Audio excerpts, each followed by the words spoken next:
Hello guys, আসসালামু আলাইকুম। চুলায় ঘরে বসিয়ে দিলাম, দিয়ে দিলাম পরিমাণ মতো তেল, দিয়ে দিলাম 1 কাপ পরিমাণ পেঁয়াজ, দিয়ে দিলাম 4-5টা কাঁচামরিচ ফালি। এখানে পেঁয়াজটা ভেজে নিলাম।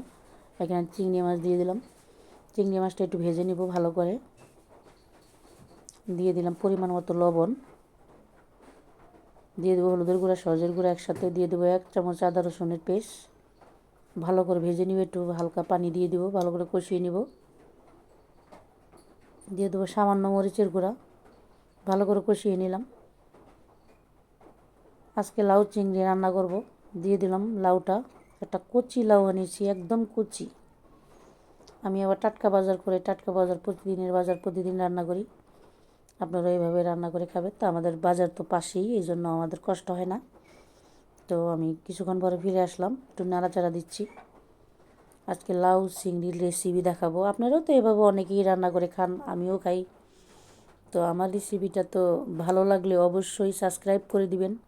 আমার ইউটিউব চ্যানেলের নাম নাজমা রান্নাঘর। লাইক কমেন্ট করবেন। তো ভালো করে কষিয়ে নিলাম। পরিমাণ মতো পানি দিয়ে নিব,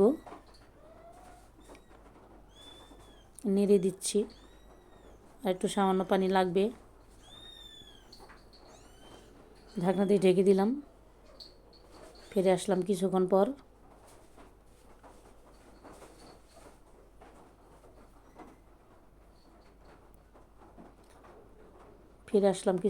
আবার দিয়ে দিলাম 1 কাপ পরিমাণ ধনিয়া পাতা।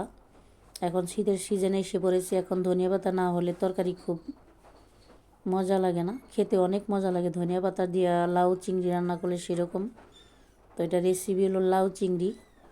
তো আল্লাহ হাফিজ। কেমন হলো অবশ্যই জানাবেন।